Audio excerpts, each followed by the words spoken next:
goal with this activity is to work the abs, loosen up the hips and the shoulders. Here's what you're going to do. You're going to start on hands and knees like so. You want your hands flat.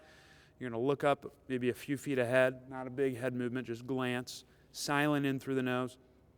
Exhale, slowly push your arms into the ground. Torso moves away, but you're not whipping in place. You want to go slow. Like that. From here, you're going to maintain this reach. Don't sag. You want to inhale. You're going to push through the hand. So I'm going to push through my left hand in this case. My right arm and my left leg are coming up off the ground. Slide back. Exhale, bring it down. Do the same thing on the other side. Inhale up. Exhale down. The inhale is occurring through the nose.